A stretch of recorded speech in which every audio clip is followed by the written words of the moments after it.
Hello.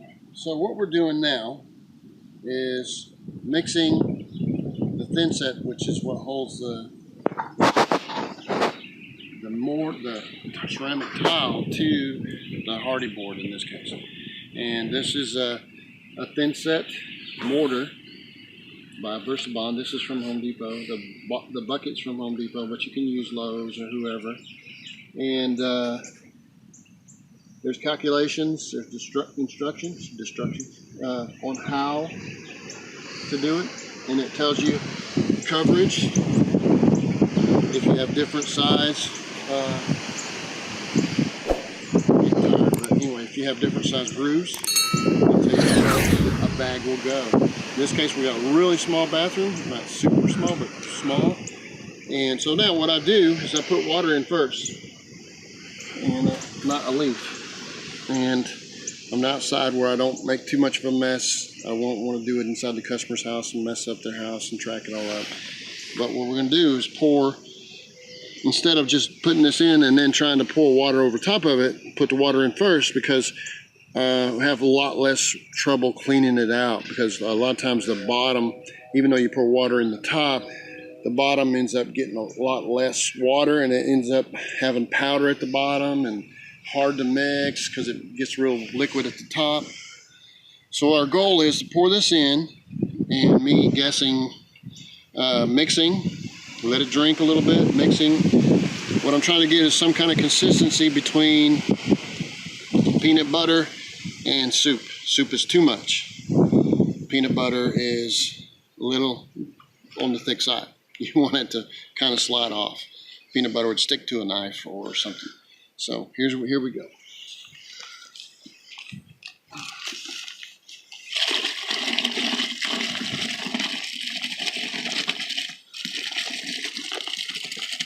If it's a little heavy for the average person to lift this bag up, you can do it by cupfuls, and you could do it with a drywall finishing pan.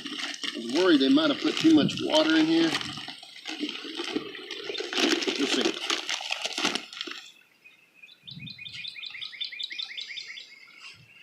I have electric drills, this battery powered drill. I've got multiple of, so I don't mind.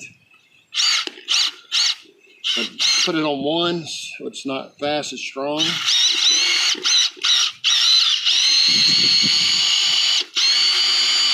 lot of times I'll just bump it instead of trying to go full blast, because it's going to really work hard.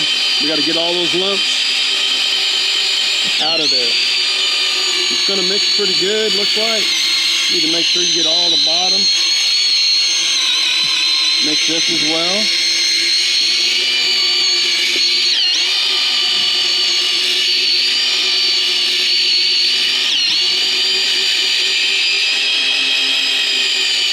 Even little lumps of dried up spots.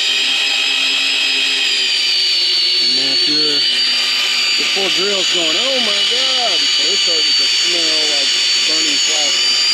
But I believe it's going to make it.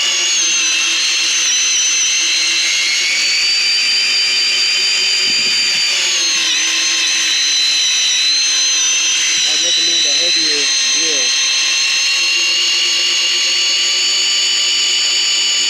Electric grill. Because I have burned these up. I just did sets of them. And that's pretty good. We got a little bit of lumps, but that's still pretty good. And guess what? The mix is pretty good. You see how that's dripping off? Still thick. Now you say, well, how did you come up with that? I'll tell you, honestly, it's all instinct. Sometimes I have to add water, and then I had too much water, and I had to... but the more you do it, the less mistakes you make.